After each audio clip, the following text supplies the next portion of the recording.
Good morning, everyone. This is Miss T. I hope everyone had a good evening and they've woken up in good spirits.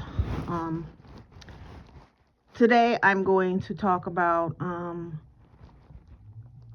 when God has a calling on your life.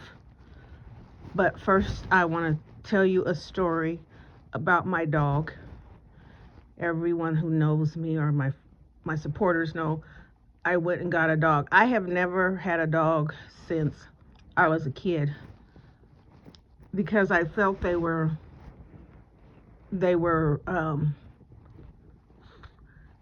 it took a lot to take care of a dog, and I didn't want to have to, you know, I wanted to make sure the dog was well taken care of.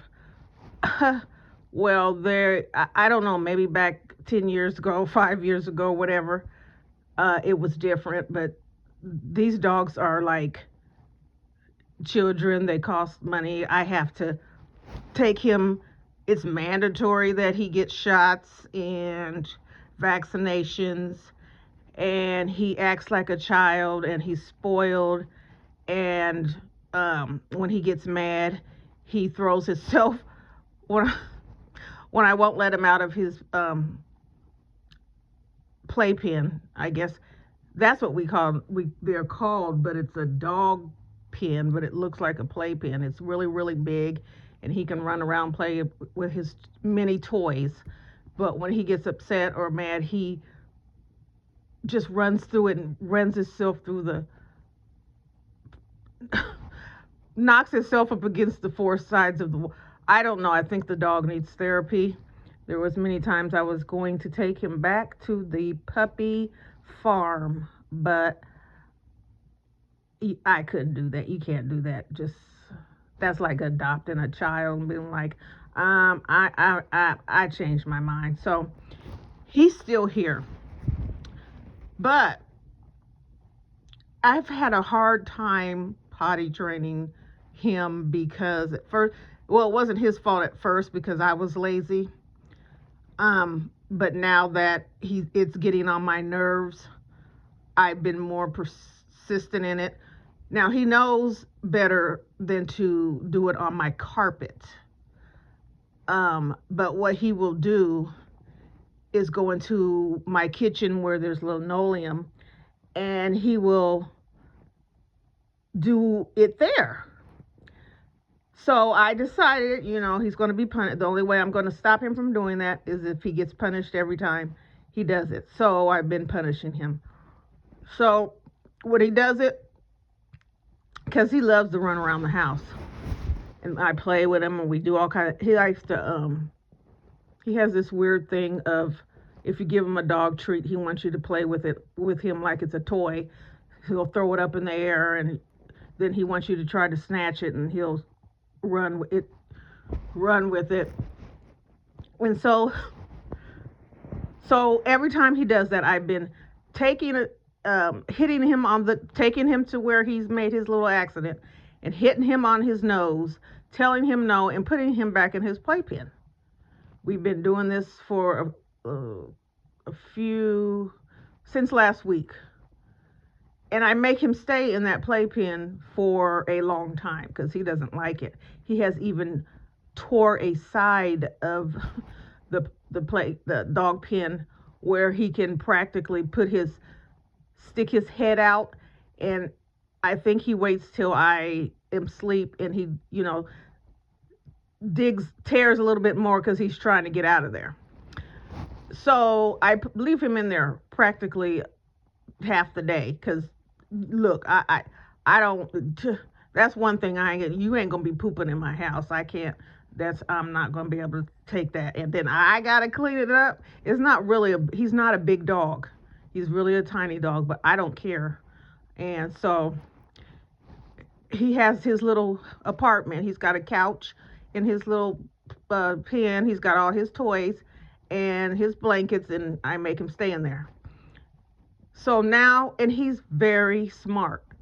So now he's gotten the ideal that, yeah, he's doing something wrong. He's getting in trouble.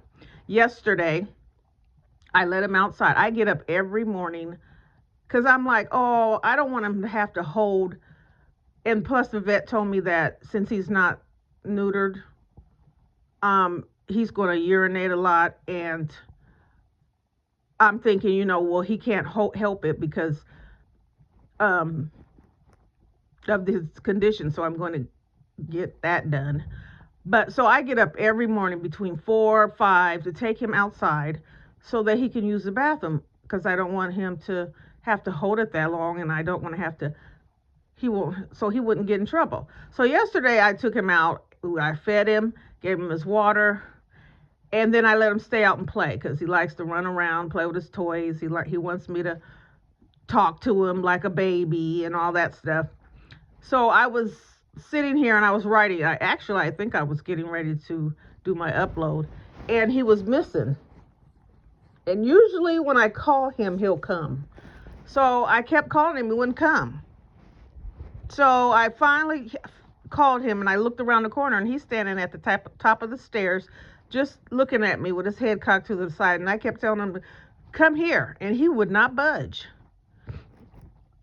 So I sat on the stair, and I was like, what's wrong? Because I'm like, what happened? What's wrong? So finally, I just got up. He finally came down the stairs. So I went into the kitchen, and then I realized why he ran upstairs and he wouldn't come down. It's because he pooped on my kitchen floor. So I had to clean that up, mop the floor, and I put him back in his thing, and I probably made him stay in there a little longer than normal. Well, I think he's getting the idea. If I keep doing this, I'm going to be in this jail forever. So this morning, he whined because he doesn't normally whine. I just automatically get up and take him outside. So I'm like, oh, well, he's catching on. So it was 4 o'clock in the morning. I took him outside, and he went to the bathroom, and but I wouldn't let him, he peed, but I wouldn't let him go back in the house until he did number 2. And so I don't know if he's fooling me because it's dark out there and I can't see, but it looked like he was doing number 2. So I thought we were all good. So I brought him in here. The spoiled thing, I cut up a whole T-bone steak, and I cut that up, and he ate that, and then I was letting him do his little run around the house and play or whatever. And I'm sitting here, and so I call him little boy when he makes me mad. This little boy came to me. He was whining, but he had something in his mouth, and I was like, what's wrong? And he had a rag in his mouth, whining. And so I said, what? He pooped. No, he peed. He peed on my kitchen floor, and he was bringing me a rag to clean it up. Like, I don't know if he thought, I'm going to help you out. I'm sorry. Here, take this rag, clean it up. Please don't punish. I don't know. But I thought these dogs I don't know where they came from. But they're humans. Their brains are humans. They know what they're doing. They're smart. Needless to say, he's over there in his little jail, but he's sleeping. So please help me. Just be with him. Do a prayer for him because he's pushing it. So anyways, we're back to our what I wanted to talk about, which I'm probably going to be all over the place because that's me, but I use the name Jesus. I don't like to bicker back and forth about things in the Bible or what people say or what they call and all that. That's not my main agenda. If anyone knows me, my main agenda is for me to get to heaven, for me to spread God's word, for other people to come to Jesus so that they can feel the love that I feel, the peace of mind that I have, and that they can pass it on. Because when you find that, that love and that feeling, you want everyone else around you, especially your family and your friends, to have that too. So I'm doing what God has asked me to do, and so I don't get into the politics of religion. I don't focus on who called whom and why people say Jesus was a prophet. I don't argue about the Bible at all with anyone. If that's what you interpret, that's what you believe, who am I to tell you you're wrong? I'm just going by what I read and what God gives me in my heart. So what I wanted to say is, I I believe God already knew He had planned to use me before I did. When I grew up, well, like I said, when I was born in church, I was raised in the church. I never tell anybody what that religion is, but I'm sure you can guess that there's only really two religions at that time that worshiped on the Sabbath. So I have been going to church on Saturday my whole life. I'm pretty sure if my mom would have been decided, or well, my grandfather and my grandmother were Sunday worshipers, and actually one of the church that they attended, they were somehow on the board as being like the first people to be in the church, like they were them and other people were the first. When the church was built, they were the first people there, so there were big wigs in the church. So that's where my mother was raised, but she found how people talk to you and give you a different, and she felt that what the person actually, who was my grandfather's best friend, told her about the Bible and what he believed, she changed to worshiping on she changed totally and worshiped on the Sabbath. So yes, I was raised that way. So like I said, I believe God chose me, knew what I was going, knew that He wanted what He wanted me to do before I did.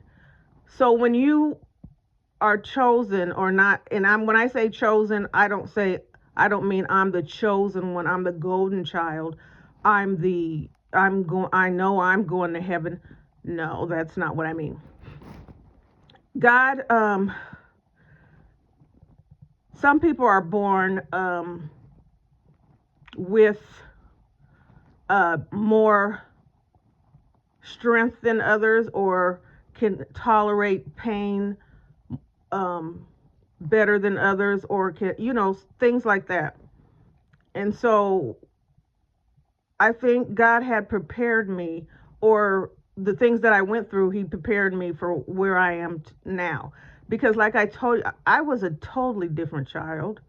I didn't do what I mean, I had to grow up fast, of course, but I didn't, kid stuff was, I did play jump rope and all that other stuff. But some things I just rather learn. I was more mature. I wanted to know why this worked. How does this work? How do they make this do this? Or, I, just different. I was just inquisitive. I was what's the word? Not hard headed, but well, yeah, hard headed. But even though I knew I would be in trouble, I wouldn't back down. Um, it was just that I knew I was a different child. I knew that's what I was. At first, I thought there was something wrong with me. I couldn't. I didn't know what to. I didn't know what to call it, because they list everything as some kind of disease, ailment you have. ADHD and your this and that and whatever. So I could have had something, but I wouldn't have been diagnosed because that's not what they did back then. You just sit at either you were bad or slow or whatever, and I was no means slow. I loved to learn in school. That was my favorite thing. I wanted to learn everything. Um, so I just think I was different. People seen me as different. Like they could see the age in me. I'm a child. My grandmother used to tell me that, you know, they treated me different because they knew that I could handle it differently because I was a different child. I didn't go around crying. Oh, I fell down, I cried. None of that. I was the one who, when my brothers and sisters got hurt, I was the one who took care of them or, comforted them or whatever. I used to stand up against my mother. Um, I'll tell you this short. I don't know how long this is going to be, but she used to have a friend, and I used to know things that I shouldn't, as a child, I shouldn't catch on to, but I did. But she had a friend, and her friend didn't have any kids, and so I could tell she didn't like kids. And so my mom there was six of us. Well, she had my older brother moved to my grandparents, but so it was me, the oldest, after he left, and so I had to protect my brothers and sisters. That by all means, my brothers and sisters, because I didn't want them to go through.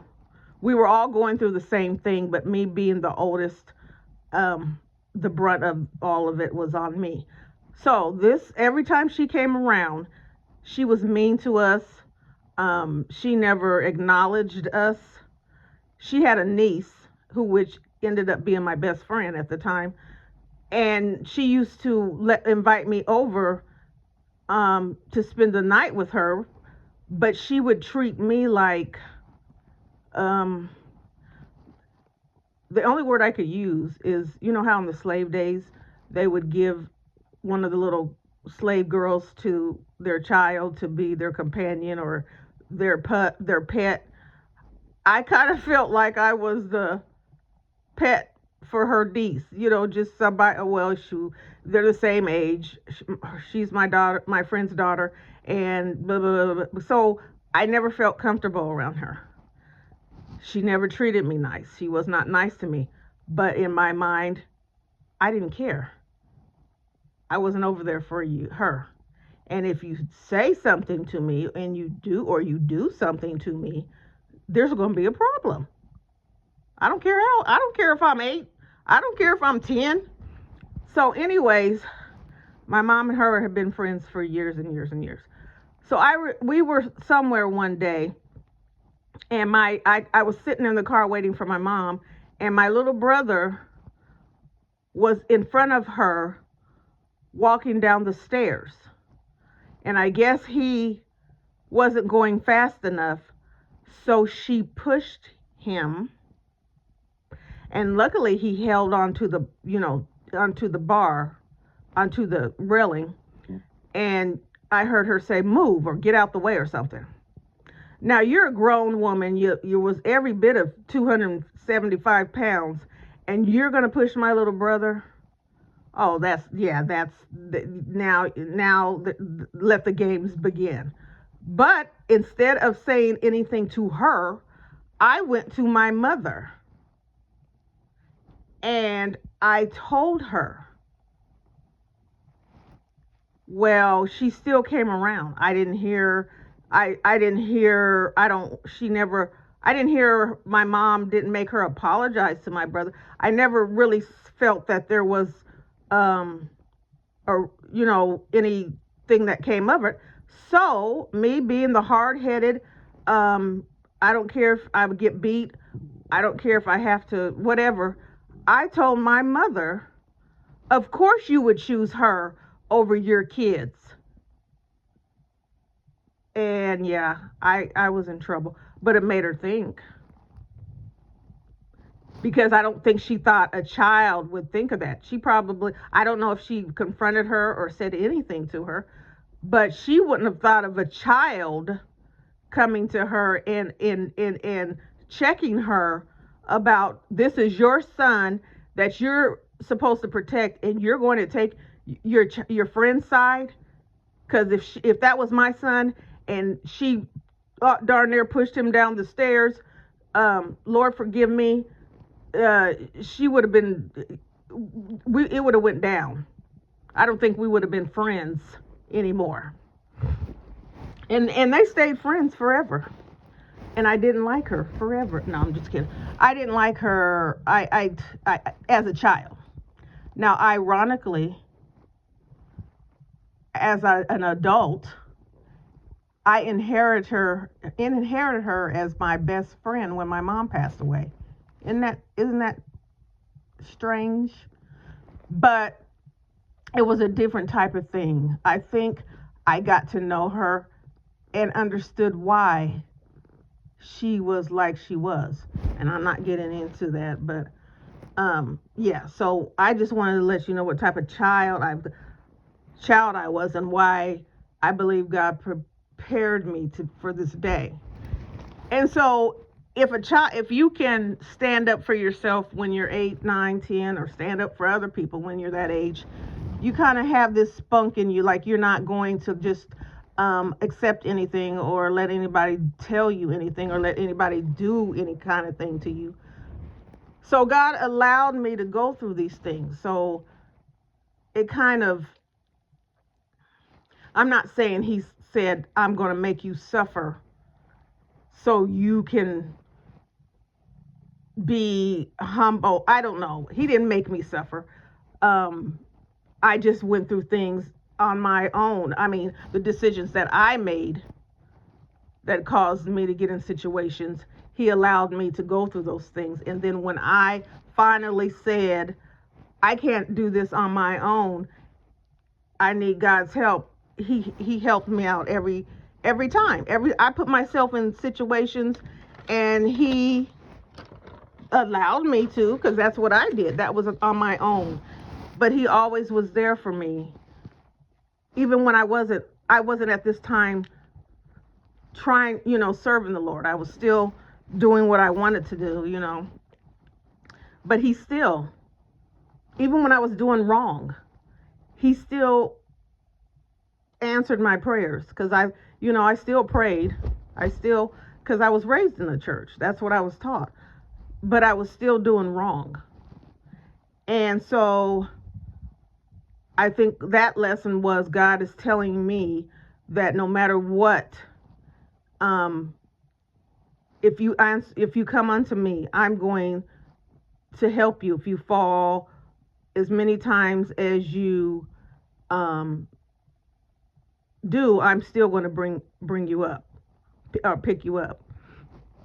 I had to also learn that anything that I did good, anything that I did to help someone, I could not and will not take the credit for, because it's not me, it's God. I can't do anything without God. I don't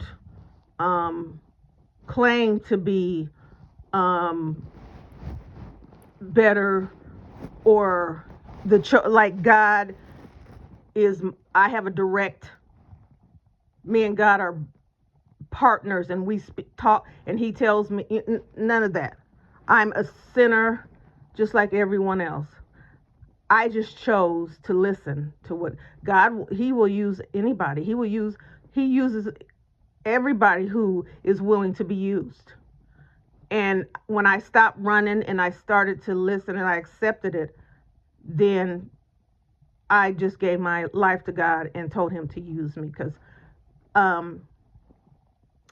just like a good friend of mine, and I call him a good friend, I just met him, but he just doesn't understand.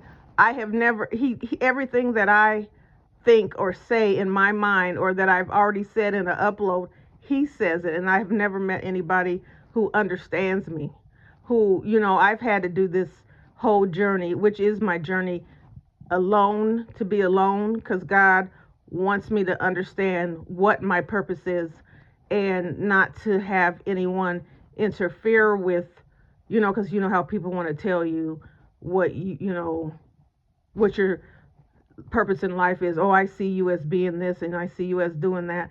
And God doesn't want people to interfere with what he already has planned for you. So, I just wanted to say that because it's just refreshing that I can sit back and get motivated or get some, you know, some other perspectives on God from someone else. So like I said, I don't take the credit for anything. If I do something, I always let the person know, God wanted to bless you today, or God wanted me to help you. It has nothing to do with me. I don't even know who needs help. I don't even know who might be dealing with something at a certain time. Only God knows those answers. And when he puts someone in my path or puts somebody's um, name in my mind, I just act on it. And so that's coming from him. It's not coming from me. Um, so what like I said, we when we sin, we do have consequences.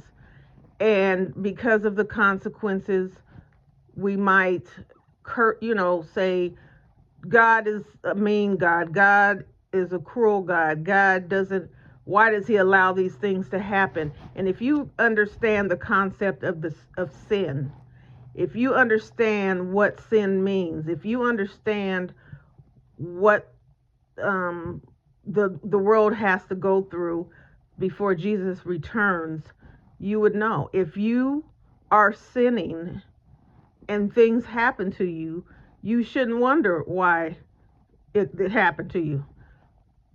You're sinning, that's why. So don't try to blame it. We like to blame others. We like to blame God, blame everybody but ourselves. Um, I'm a good person, Why is this happening to me? Well, you might be a good person, and I'm pretty sure you are a good person. But did you do something that caused you or caused this action? Because it says in the Bible that the wages of sin is death. And death can be in two different terms. Your death can be your things are not going right with you in your life, and you can turn those around. You can turn it around and still be saved. Or the wages of your sin is death, that you never repent, and you will have the ultimate death, which will be given to you in the end when Jesus returns. And that's death. That's the eternal death. So what you need to think about is this life here? Is this piece of life here? Is this world here worth having a momentarily the fun that you have, that you think you're having? Like, of course, you can go on vacations and you have fun on vacations. The girls have girls trips, and those are even turning deadly. Why would you?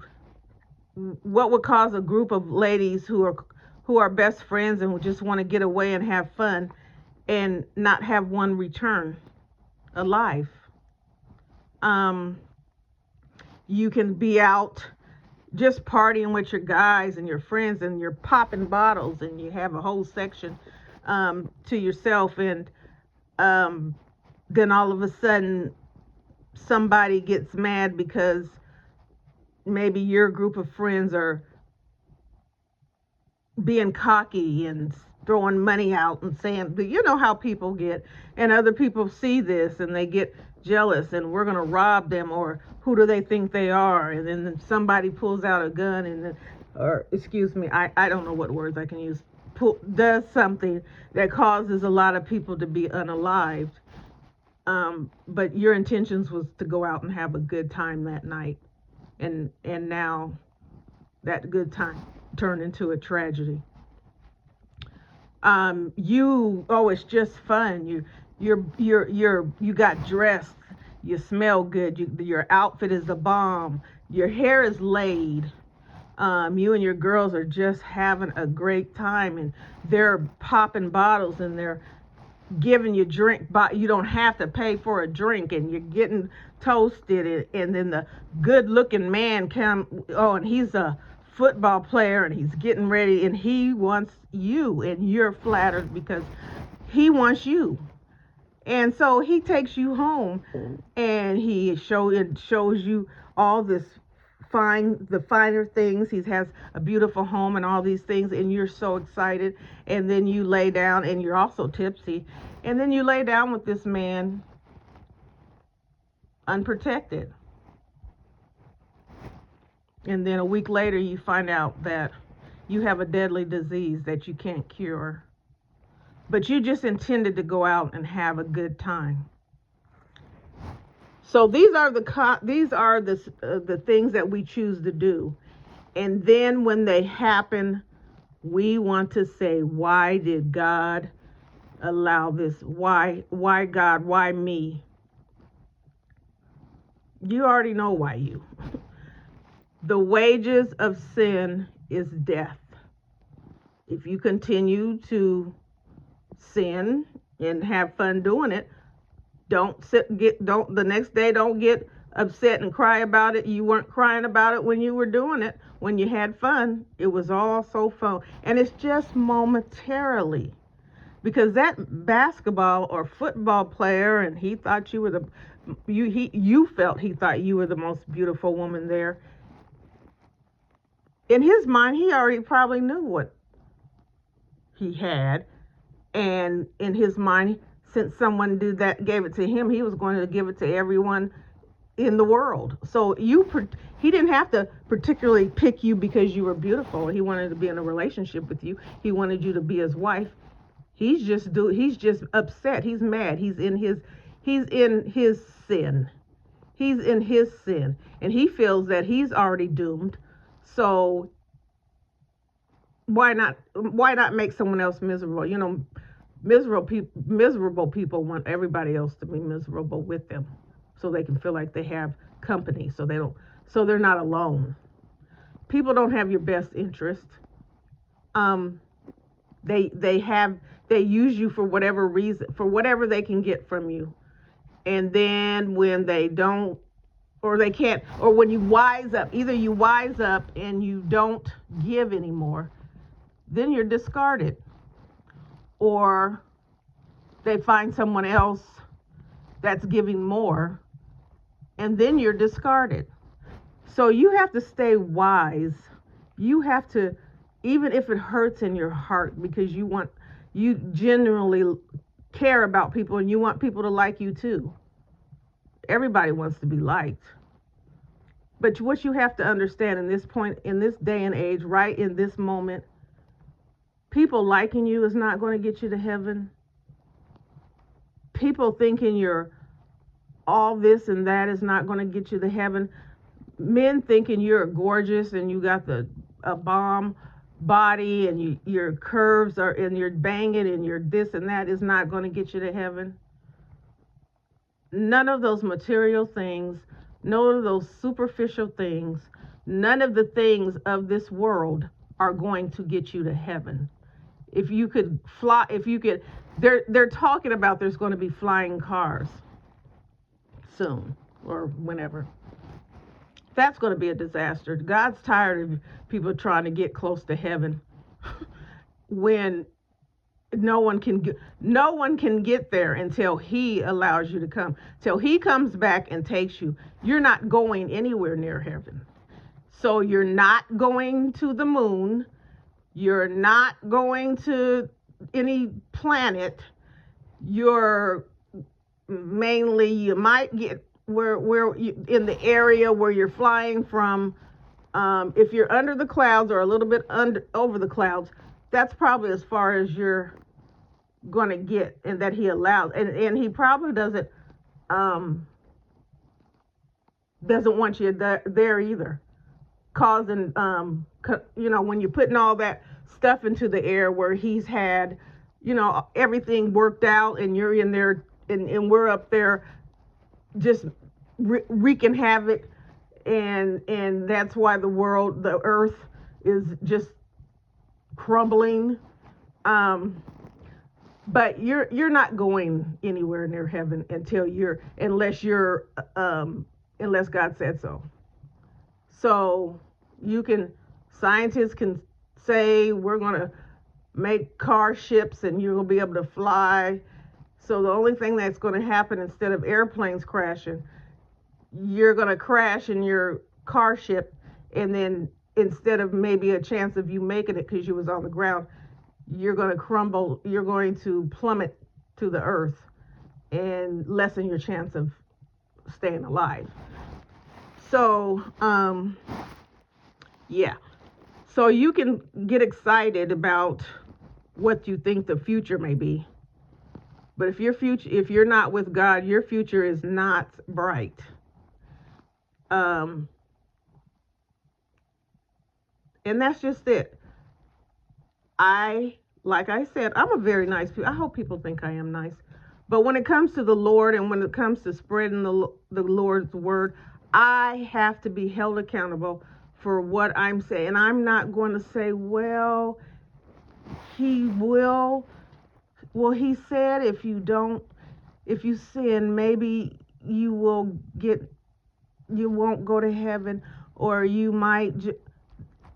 That's not that's not what he said. He said, if you sin, you're going to, and you do not repent, and you do not change, and you cause some other people to not repent and not change, you're going to die. You're going to be eternally in hell's fire. And I'm not saying hell as in there's a place called hell.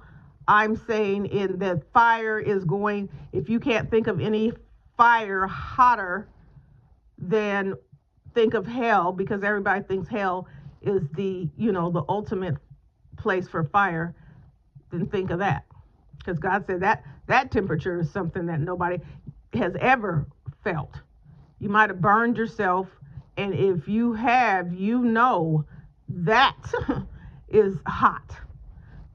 So imagine a temperature that is not even, that we don't even have on earth. That's a scary thing. That's enough to make people think, well, let me try to change just for that. Who would want to have that to be their ultimate, their demise? So that's why I don't choose to mix words. That's why I don't choose to make it sweet, and because I would be doing you and me an injustice by saying just give it time and just work out what you got going on, and then just pray about it, and eventually, no, there's no eventually. If you don't, time is running out. Pretty soon you won't have time. And so if I sat up here and told you you have plenty of time, and do what you party like it's 1999, and then come back, I will be leading you astray. And God said there's a place for people like that. That's just like a false prophet. I'm not a prophet. I'm not a pastor. I'm not anyone. But since I accepted God choosing me to help spread his word, I am held at a higher standard to make sure that what I tell you is what God wants you to know. It's not what I want you to know. That's why I want you to pick up. When I say things, I want you to go look them up for yourself. I don't want you to go by what I said. I don't want you to say, well, you know, Miss T said this, and she's an up and up person. She's pretty cool. I believe her. No, I don't. I want you to go and look it up for yourself, not by what I said. This is my walk. This is what I believe. You go and find. God will guide you, because everybody's walk is not, my walk is not the same as yours. I don't know what God has in store for you. Just like you don't know what God has in store for me, and ours are not the same. So what I do may not be for you, or may not be what God wants you to do. So please, please, please pick up the Bible, pray, study, and ask God for your understanding for yourself. Don't go by nothing that I say. I'm not going to say look at it as I'm not telling you the truth, because this is the truth that I believe, that I've studied, that I've asked God to show me. Look at it as you're finding your truth. Yeah.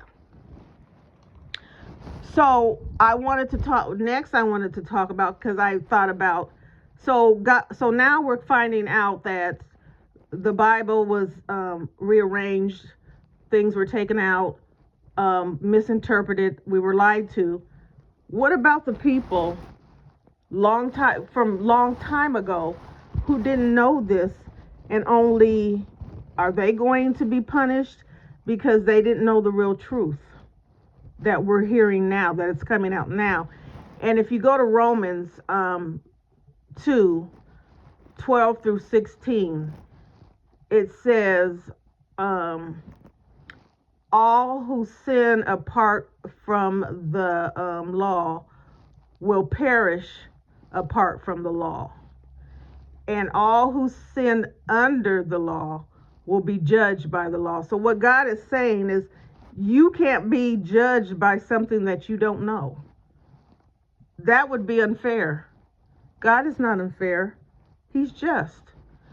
So if you were reading the Bible that you were given, that they took out the most important information, that they lied to you, that they made their own narrative, you can't be held accountable for trying to serve the God that you knew that was in this Bible. So isn't that beautiful that God says, I know you didn't know. I know that they lied to you. I know they took out my words. They took out what I wanted you to know, and they deceived you. So it's not your sin, it's their sin. I'm going to judge you based on the person you were with the information that you knew. And that's it. Isn't that beautiful? That's wonderful. That bothered me. I'm like, well, how can you, if we're just now in the last, I don't even know how many years, it doesn't seem like it's been that long that we are just now learning the truth, unless other people knew the truth and they still hid it from us. And when I say other people, like our people, because I still don't understand why we're still being taught incorrectly.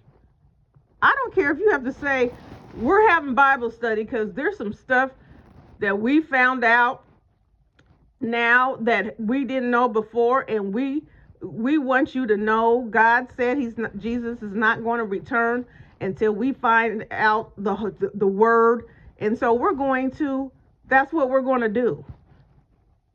It's not doing us any good by you continuously repeating the same sermon that you've been saying for hundreds of years, and it's not complete. It's not all the way correct. It's not right. It's not true. that bothered me. That's one of the reasons why I stepped out of the church, because I I think they really actually were glad that I was gone. I had a pastor before he left, because they rotate our pastors, and he was a male chauvinist anyway, because you could tell by the way he treated his wife. So he doesn't like to be challenged at all. And so, sir, you came to the right place at the wrong time, because I don't know if this lesson is for you or if this lesson is for me. I think part of it was for me, because I always thought a pastor a pastor never will lie to you. A pastor never will treat you a certain way. A pastor will never do anything wrong. That was what I believed. I truly believed that. And I was shown otherwise. God showed me otherwise. And had he not, I probably wouldn't be doing what I'm doing right now. I would be sitting in a church, listening to the same sermon that I've heard since I was 5, or, well, not heard, because I'm pretty sure I didn't pay attention to anything that they were saying back then, but that was repeated to me years over and over and over and over again. And so God had to show me, just because they say they're a man of God, or just because they chose their life this way, doesn't mean they are.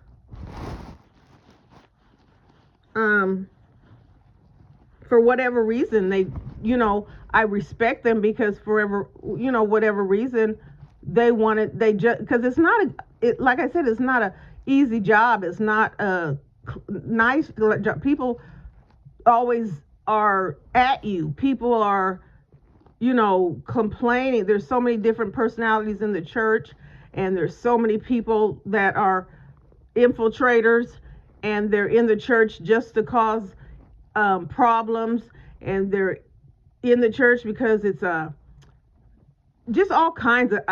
When I was there, oh my goodness.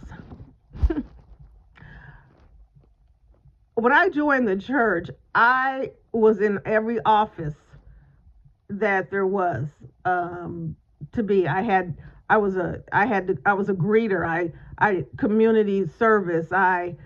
Everything. So when people passed away, I had to get the funerals arranged, get everything together, and drop off food to the families, but mind you, I was working, and I had other things, but I said, this is my job. This is for the Lord. So I have to put everything else aside and do these things. Now, because I was consistent in that I did these things, they put that on me, when because people come to church, they just want to come to church, maybe pay their tithe and offering, and go home.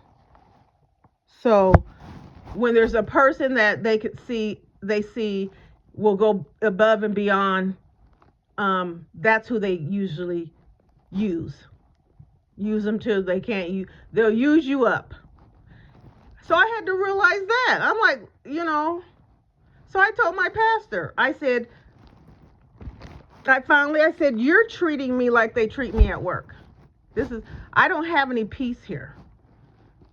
Anytime, somebody doesn't have a ride to church, call me and tell me. Don't ask me, go pick up so-and-so's kids. They don't have a ride to church. So-and-so's daughter, not daughter. There was a young girl in the church, and she was raising her brothers, and then she had 2 kids of her own. Well, the pastor had signed her and some of the other girls to go to a singles retreat somewhere down south or something. Now, he was sending her. She was gone. Called me. I need you to keep her kids until she comes back. So I had her kids for 2 days. Nobody said, here's money. Because I'm thinking, obviously, you were supposed to keep them. Because I know good and darn well you didn't tell her I was going to keep them, and you didn't ask me and let her go on. You know, you was like, oh, she'll do it. Because every time I ask her to do something, she does it. Nobody said, here's any money to feed them. Nobody said anything. I kept those 4 boys for 2 days, and I'm not going to, they got on my nerves. I had to take them to a birthday party because, of course, there was a birthday party that I needed to go to, and I had these 4 boys. So I felt I was getting to the point like they're just, I can't do it. There's other people. There's other people in this church. What are they doing?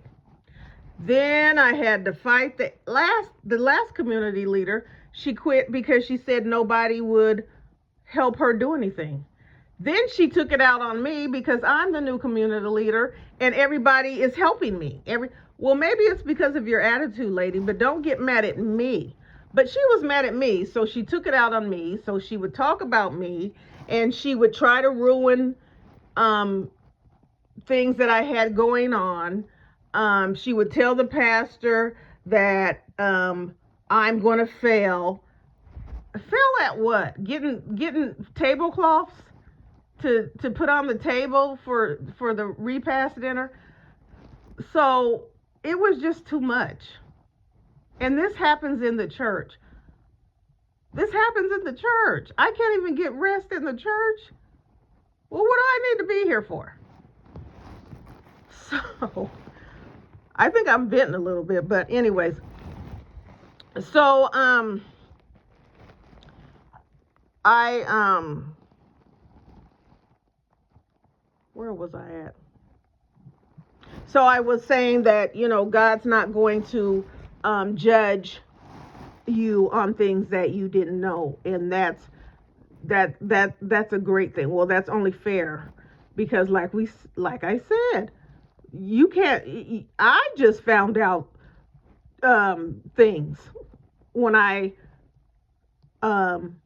started reading the book of Jubilee and the Ethiopian Bible and the book of Enoch, and there's still other books out there that will wrap up, put everything in place, and I still have to order those to, finish putting everything in order so that I understand the Bible.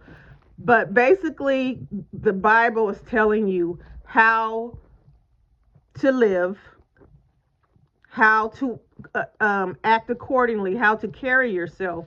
A person should know. A person should know how you are if you're serving the Lord.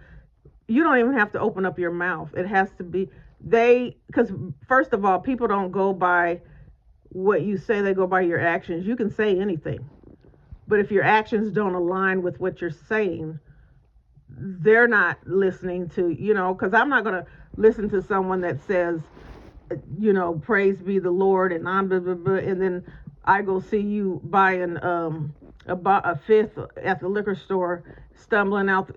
It just doesn't match. And Lord, I'm not judging anyone who drinks because I believe every single thing that has been given to us was to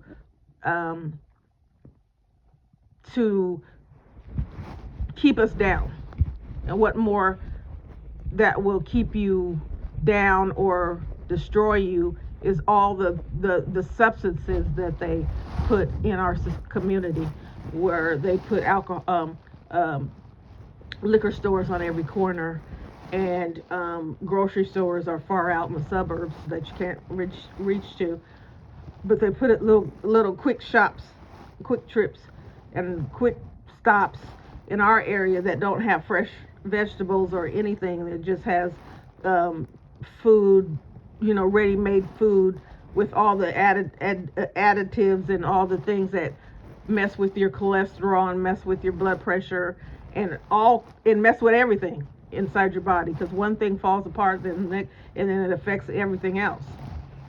So once you understand the design, once you understand the program, you know what's going on. You can make a change. Hey, we can get. Are you going to the store? Well, let's have Mr. So and so. He's got a van.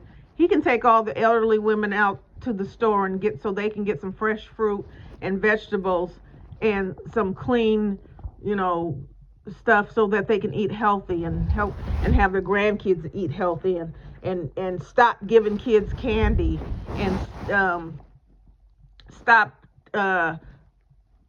just everything. Just because they see it on TV doesn't mean they need it. And that's parents' fault. Because some parents is like, if I get them that, then they'll be out of my hair. And let me bring up this story. My son is 16 and he's going to school. School's starting next week. I know as I'm going down my journey, I realize that I have created a monster. And that's because my son's father passed away when he was 8. I think he was 8. 8, 9, 10. But before that, he really wasn't in his life. So in my mind, at the time, to compensate for him, for me, in my stupidity, that I laid down with this man who obviously cared nothing about me,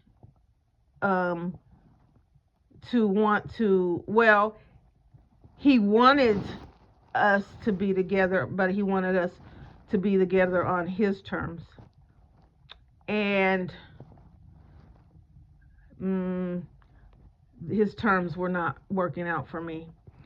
And when you find a man who cares more about himself than he cares about even his own mother, you should run for the hills. This man was the cockiest man I've ever met in my life. First of all, he was Jamaican. And he had a very, very deep voice, and the accent. So the accent that he had was just, it was, I swear, we would be in the grocery store and he would say something to me, and then the next thing you know, there's white women, and this is no lie, women following us around because I don't know if they just want to hear him talk or they want to try to get at him. I don't know. But they would follow him around the store, and then they would act like, "Oh, are you from Jamaica? I was just in Jamaica." And so me standing there, no respect. Because if I see a friend, even a man that I used to go to school with a long time ago, or I knew him from a long time ago, I'm not disrespectful. I'm going to speak to his woman. Hi, my name is so and so. I used to go to school with, because that's very disrespectful. But oh no, and then he would throw on the charm and start talking, and they just giggle. But anyways, so with my feeling sorry for my son, because first of all, he didn't have a good father, and then second of all, he passed away. So he didn't even get a chance to even turn it around, maybe try to be a good father. He was taken before that ever had the chance to happen. So I got to the point where if my son asked for anything, I gave it to him. And then I created a monster, and now I want to uncreate him. And so I am, because I can't, it's so bad that he wanted to get a job this summer, but he wanted me to do everything.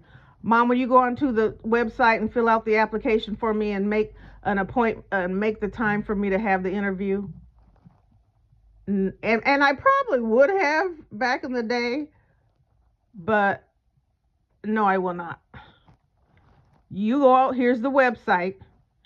You go on the website, you figure it out. Because I'm not helping him be an adult. I mean, I teach him, different things. My son is very helpful. He's not he gets mad and does some things, but he's not overall. He's not.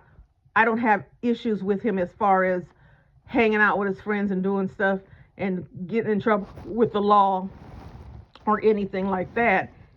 He just feels like he's he's a king around here, and so I have to stop that. He told me one day, my friends think I'm rich. I said, why do your friends think you're rich? Because I have this, and I said, so why do they think you're rich? You don't have a job. Well, they just think I'm rich. Okay, well, you're not. And I said that to say this, school's starting, and I will say he doesn't really, ask for all the latest Jordan. He's not even really into Jordans. He doesn't care about Jordans. He just wants Air Force Ones. That's his, in either black or white. So he doesn't, I really don't have to worry about that. And then as far as, clothes, he does like clothes, but he doesn't have to, he's not asking for, the latest whatever, the $1,000 G, which he would never get, or anything like that. The only thing that he did ask for that I thought was unreasonable is they have what are they called? Yeah, spray ground backpacks. Now these are backpacks, and I'm going to start researching, because I'm gonna come up with some kind of design and start selling stuff to make me some money. So these are backpacks. They're called spray ground, off of Playground, and they can either have whatever cartoon character, whatever old school character, Scooby-Doo or whatever, and they're backpacks. But I guess they are a little bit better quality. But the highest backpack I seen was $400. Why would you need a backpack for $400? Mind you, my son didn't even carry any backpack last year at all. But now all of a sudden, he needs this $100 and something backpack. At least he didn't choose the $400 one. He needed this $100 and something backpack. And I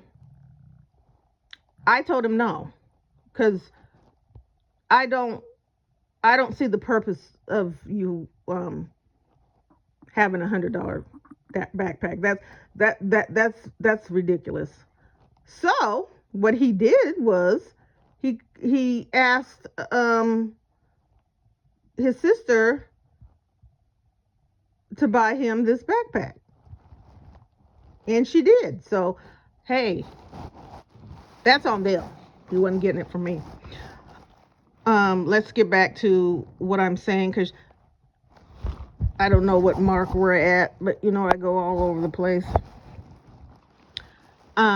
So what I wanted to say, Jesus already picked his 12 disciples. He already knew who he was going to choose as his 12 disciples. And the reason why he knew that, or why he picked those people, because they were a part of what needed to happen in order for us to be saved. He knew that Judas was going to give him the kiss of death. Judas didn't believe he would do it, but God picked Judas for that reason. He knew that Peter was going to deny him 3 times. And Peter didn't believe that, but that's why he was picked for that. And so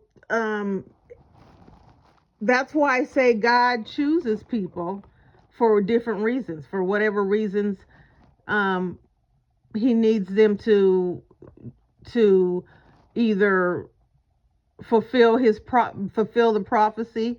If he would have found someone, if God would have found someone who would not have betrayed Jesus, then he wouldn't have been caught. I'm pretty sure I don't know. But that was the reason why Judas was already, because he was weak-minded. He believed he loved the Lord. He believed that he was serving the Lord and he would do anything for his Savior. But when the time came, he decided that those the pieces of silver were worth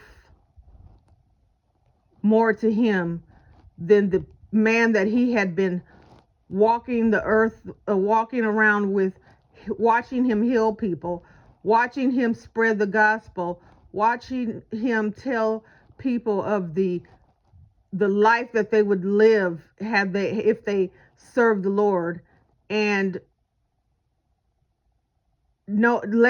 telling them that this earth is not your home, it's not where you belong.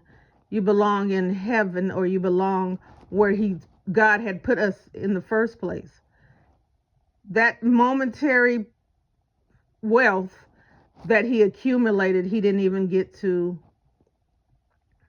even spend it. It was blood money. He didn't even get to spend it. The weight of him and what he did, he could not handle. And so we just need to be mindful of what we do, especially when we say we love the Lord and we want to share this with other people.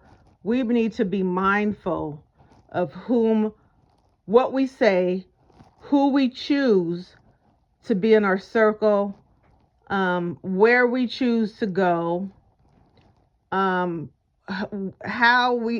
we surround ourselves with. So I like I said, my circle, I don't have a circle, I have a dot, because I lost all my so-called friends when I decided to serve the Lord. And most of my friends were family. My family, because I'm not fun anymore. We don't get to go out and party and get drunk and dance and laugh and just do stupid stuff and waste money. I didn't want to do that anymore. And so what good am I to them if that's not what I want to do? And so God already knew that they were going to try and block or hinder or try to change my mind. And they did. I'm like, I would never, if someone told me that I'm changing over a new life, this is what I'm going to do. And then let me know whatever you need me to do. Because I care about you. I love you. And whatever you choose to do and you think it's better for you, I want to be there and help you to do that. But that's not the reception I got. Oh, she'll be back. This is a phase that she's going through. Let's just keep hounding her. Let's just keep, reminding her of what she used to do. Let's just keep doing that till I finally had to tell them, look, you have 2 choices. You either accept me the way I am or remove yourself out of my life, or I'm going to remove you. So they had to be removed. And I'm fine with it. I can love people from afar. I didn't get to pick my family, but I can love them from afar. And I'm fine with that. And I'm sure they're fine. Well, I'm not going to say they're fine with that because they still don't understand why um, I can at least just communicate with them. Because when I communicate with you, and let me tell you the one reason. When I tried, my cousin came in town and she wanted to throw a dinner for everybody because we hadn't seen each other for a long time. And I agreed to come, even though I didn't want to. So I go, and where everybody's laughing. Me and this girl are having a conversation about God and trauma and past trauma and how to heal trauma and all that stuff. And we're having a wonderful conversation. I like to talk to people who are seeking answers, and are, I like that kind of thing. And so, they're drinking. I can be around people who drink and smoke. It doesn't bother me. Um, I haven't drunk or smoked a cigarette in 15 years. And so it doesn't bother me. But the audacity of my cousin who was making drinks to say, "Do you want a drink?" I didn't even answer her. I didn't answer her. Didn't say one word. You know that I don't drink. So for you to ask me if I wanted a drink, you were either trying to see if I had slipped or you wanted to entice me with a drink. So I'm not even going to play with the devil. And so I was like, she's not ready, and I'm not ready for her. So she had to get pushed back to the back burner also. And I'm not saying poor me. People are trying to, you can't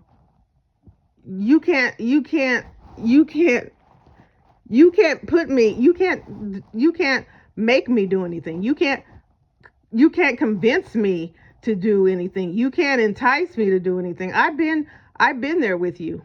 I've known all the things that you've done to me as a child and all the things that you did to me as an adult and that are still trying to do. Why would I want to go back there with you? I would be an idiot. I would be, and I'm not an idiot. So just stop it. So right now I'm going to be transparent. This is probably the most transparent I have ever been with you guys on here. And it doesn't bother me. I pray. I thought about it. I asked God, what what to share, what not to share, because people will use things against you, and yeah. But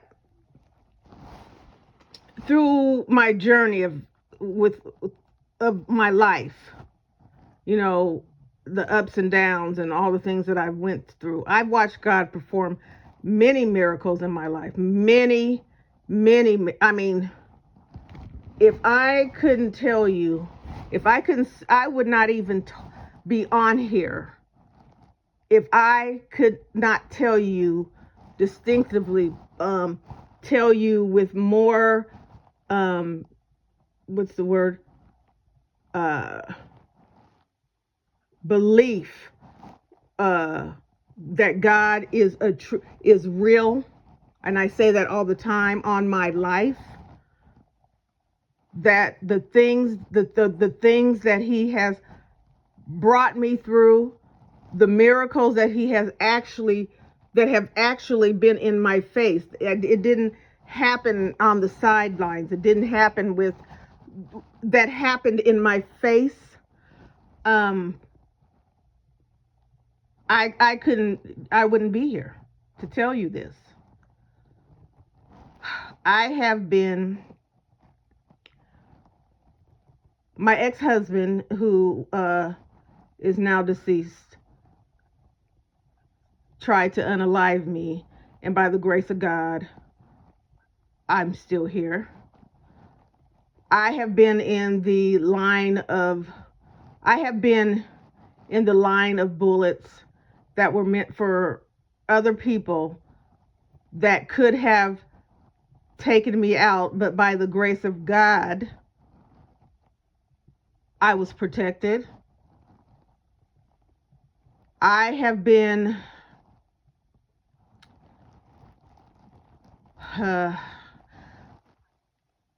I have been in a, I was supposed to be kidnapped by a stranger and probably would have never been seen again, but by the grace of God and his protection, he allowed me to use my brain. You know, people, I don't have to wonder what people do at a certain situations, how you would react. I haven't been in a lot of situations, but in different situations, I think something comes over you. It's God's spirit that comes over you, and he's telling you what to do. So, not to go into the story, um, this man, my best friend, a week or two or three ago, had been kidnapped or so, and she had been unalived, and they threw her body uh, in the grass, or the grass in front of a house. That's where they found her. And I used to tell her all the time, because she used to walk late at night, not to do that. And so I lost her. Ironically, in that same area, I grew up in that area. That's where I was born. We called it the Ponderosa. In that same area, I was upset, and I was taking a walk, and maybe I wasn't even paying attention like I should have been, because I had a lot of things on my mind. And this man came out of nowhere.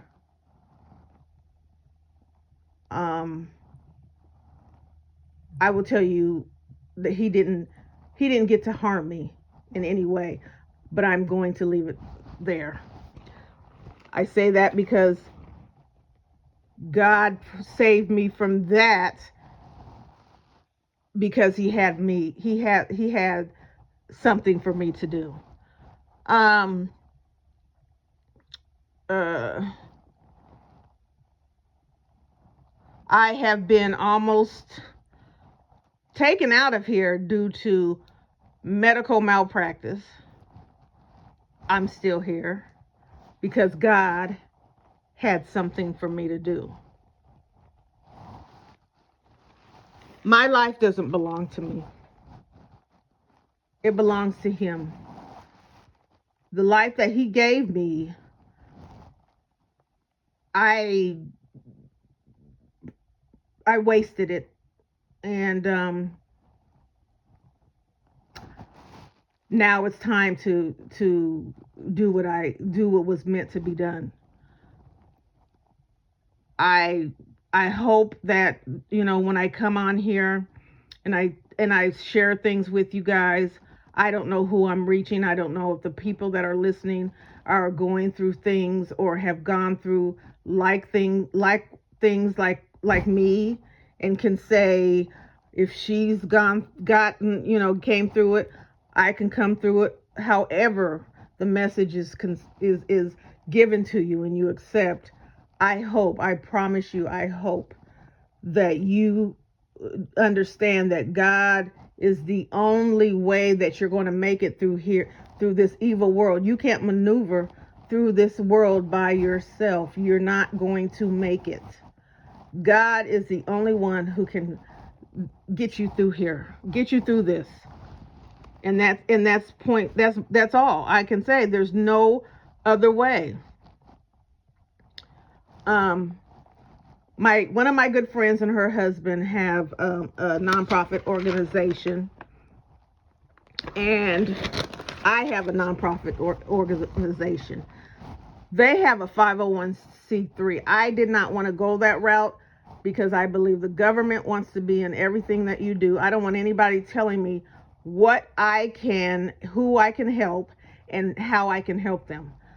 So everything that I do is either, so I have, let's see, she also helps me, my friend that has her and her husband, she helps me when I need help as far as handing out things to homeless people or something. She never helps me with, and I'm sure she would if I said I wanted to, because they get discount with food and stuff like that if they want to throw some type of back to school party in the park, or they adopt people for the holidays or whatever, or something like that. Now they get help and they do this. I'm going to tell you why God is always good. I'm not rich. I'm comfortable. I have a good job. But I have been able to adopt families, buy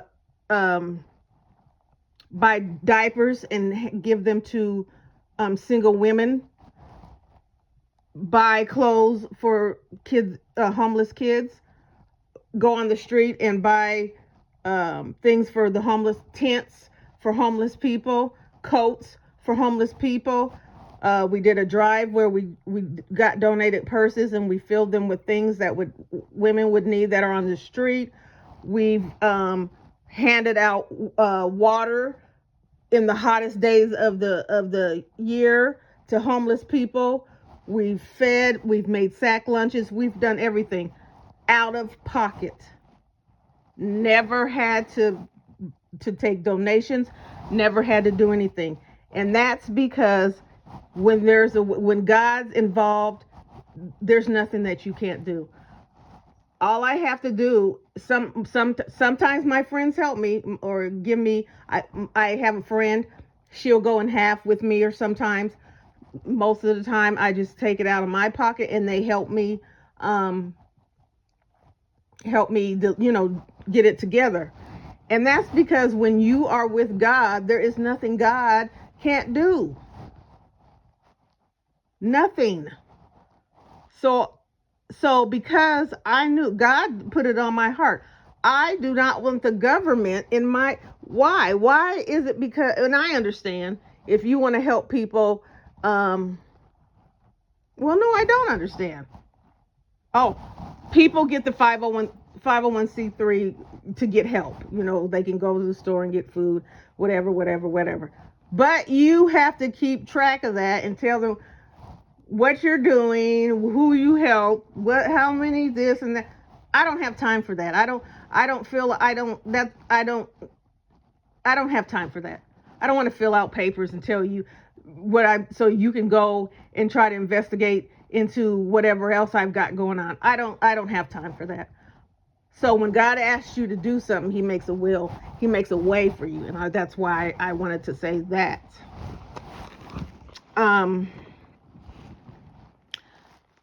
I just want to say that I want for what I want for my people. I want for all people, but like I said, Black people are my main concern because I know the trauma. I know the hurt, the pain, the trauma, the everything that we've been going through and still going through. And it hurts me because of all this. It's causing us to turn on one another and cause harm to each other. And I think if we can heal and help one another and show each other that we actually care and that we are in this together, that it will come out better that way. It will come out better. We will feel better. Nobody cares about us other than God. Nobody else. Your family members, of course, but we're all in the same boat. You can't go anywhere. There are a few people here and there. I just got to the point where I'm just I know there's good in everybody, but I don't have the time to decipher who's on my side, who's on my team. Um, in other races, um, I know there's people in my race that are not on my side and are on my team, but I understand why. So if we can educate the masses, maybe we can get just a little at a time. We can just, it only takes a little at a time, one at a time. That one goes on to two, the two goes on to three, and so on and so on. Just to make it a little bit easier while we're still here on Earth. Because it doesn't, if you really look at it, it makes absolutely no sense why we hate one another. We did not put ourselves in chains. And when I say we, they would like to throw the scenario that black people helped put us, sell us to them, to the white man, that our own people did that. Why should we believe that? They've never told us anything that was the truth before. We didn't put ourselves in chains. We didn't hang our, there I go with words. We didn't unalive each other in different manners of ways of we didn't take our babies and snatch them from our arms and do who knows what with them. We didn't do any of these things. So why do we hate each other so much? And until we decide that there's no reason, till you sit down and decide there's no reason, till you sit down and look at what has been transpired, how they turned a good thing into what it is now. If anybody knows me, my favorite, and I'm going to talk about them too, my favorite people are Fred Hampton and Harriet Tubman. And Fred Hampton is like, well, they call him the Messiah, but I don't say that because there's only one Messiah. But I call him, if had that man lived, I truly believe that this world would be totally different. And they knew that, and that's why he had to go. There was a lot of them that they took. I believe Martin Luther King had a different way of thinking. Malcolm X started to come around in a different way of thinking. But Fred Hampton already had a plan in his head. We weren't going to rely on them at all. We were going to have our own hospitals. We were going to have our own schools. We were going to do all these different things to help ourselves, so we didn't feel inferior, so that they couldn't tell us that we were beneath them, so that we would get good health care, that we would get good education, that we would have fresh food, that we would help one another when someone's lights were being cut off. We would help one another if they got an eviction notice. That's what I truly believe. That man was a great man, and his name has not been put out there enough. If you get a chance, I know people watch the movie, and I'm sure, it was a good movie, but know the man, because they will take a movie. What a movie is what, if it doesn't fit their character, we're gonna put something in there because we don't want to know what we're still being entertained, but we're not being educated. So go and search that man. He needs to be respected more than what his name is. People don't. There's probably people that don't even know his name. We know Malcolm X and Martin Luther King because those were the. We don't even hardly talk about Medgar Evers. All those men went through the same thing, but for some reason we're just going to focus on Martin Luther King and Malcolm X. And so if you just, and I wonder, is there a, and I'm going to focus on Fred because, like I said, he's my favorite. I admire that man so much that it hurts me that he was taken. But I always think I know there's a Fred somewhere. He's just afraid to be singled out. I know there's a lot of Freds, and you shouldn't have to. I wouldn't want anyone to put their lives in danger. But I'm proud of my people, even though they portray us. They've turned us against each other, and they portray us as, you know, just horrible people that go around and do horrible things.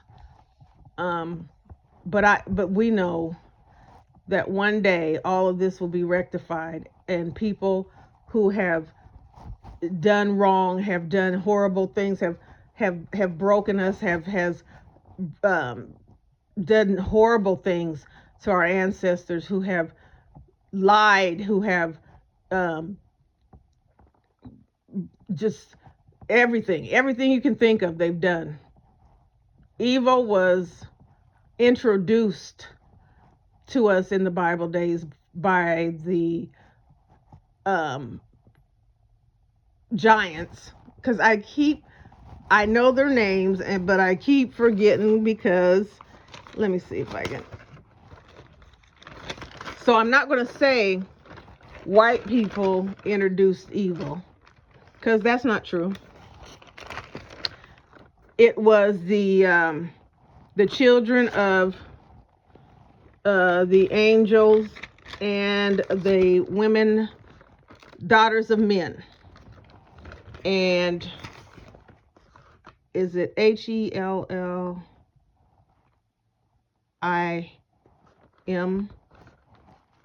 It's something like that. But like I said, when I can't remember stuff, you look it up. You can find it yourself. And like I said, they introduced evil and how to make things for war, and introduced sexual immorality, and introduced lying, and fornication, and homosexuality, and child molestation, and prostitution, and all kinds of things. These were the things that God was trying to get rid of when he told Noah there was going to be a flood. He wasn't trying to get rid of the people. He was trying to get rid of these children of the angels and the women. The go find the name. I think it's HELL something. That's why he was going to save everyone. That's why that ark was so big, because everyone who was willing to turn their life to Jesus, give up their sinful ways, they were going to be saved. But there was no one who wanted to, except Noah and his sons, their wives, and Noah's wife. Those are the only ones that were saved, because it's fun to sin. It's fun to sin. You're boring if you're not doing anything that's a little bit, bad. They used to call me goody two shoes. My family, my cousins and my siblings, and they called me goody two shoes because I didn't want to write bad checks with them when they would go to Chicago and go all over the place and write bad checks, because I didn't want to steal when they were going on going out of town and stealing clothes and selling. I didn't want to open bank accounts and then put paper in and say it was $10,000 and then hurry up and use that money before they found it. I was goody two shoes. So hey, if that's what a goody two shoes does, I'll be happy to be goody two shoes. But I just pray for everybody. Everybody has a story. Everybody has a reason. Somebody's been, you know, hurt, and they just don't know how to deal with it. And plus, I don't judge anyone. Um, God is the judger, and He's going to judge me. And I just hope that when that day comes, that He sees the good, the what I tried to do, how I turned my life around, how I've tried to help people. And I'm not saying that you can get in heaven by um, works alone. He does tell you to go out and help and spread His word, but that you still have to be held accountable for the things that you're doing, that's not of God.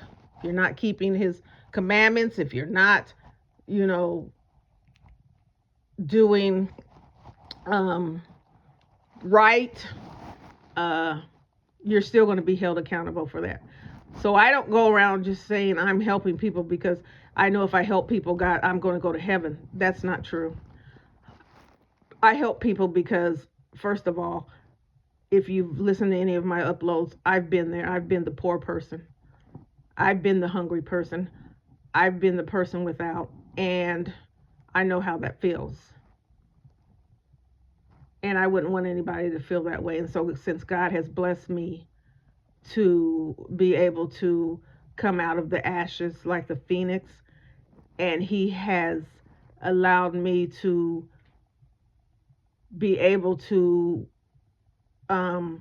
help people, that's what I'm going to do. It makes me feel better to see somebody being able to have a meal or to have just anything. It just and I know there's people out there who have kind hearts and who like and want to help people. So I'm not saying I'm one of a kind, because I'm not. I'm not. There's people out there too, just like me. There's a lot of people there's out there. And that's how we're going to change this around, because there's a lot of people out there who do way more, who donate houses to let people live. I want I want to check on Grove Hero, because I heard that he got shot, and he's one of my favorite people too of this era. Because as a man, the money that he's making, he could have been. I don't see him flashing around with jewelry and big cars. He takes homes and fixes them up, and he lets single women live in it for years till they get themselves together. He donates. He does all kinds of stuff, but you don't hear his name. You'll hear Irv Gotti and all those because they've done bad things. They're saying they're out there doing bad things, but you don't really hear his name a lot because he's doing good things for the community. But I heard, I don't know if that's true, but I want to check that out too. So that's all that I have for today. Um, like I said, I have been trying to do an upload every day. And thanks to you guys, you keep me motivated. Thanks to my sis D Love, she really keeps me motivated. She's like my light. I call her my bright light. Um, she will go through the whole upload and then tell me on this part. She's just wonderful. That's all I can say.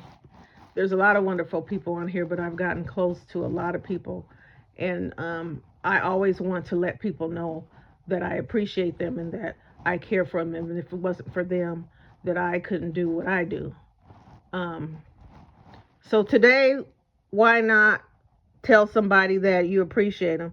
Tell them that you appreciate the things that they do, that you love them, and do something nice for them. Maybe buy them a coffee or a lunch or whatever, something favorite that they like to do or have. Do that and see if you don't make them smile. So until next time, everyone, be blessed. Love yourselves. You are somebody. Let your children know that they are beautiful and that they are smart and they can be whomever they want. Don't let anybody tell you otherwise. Um, and yeah.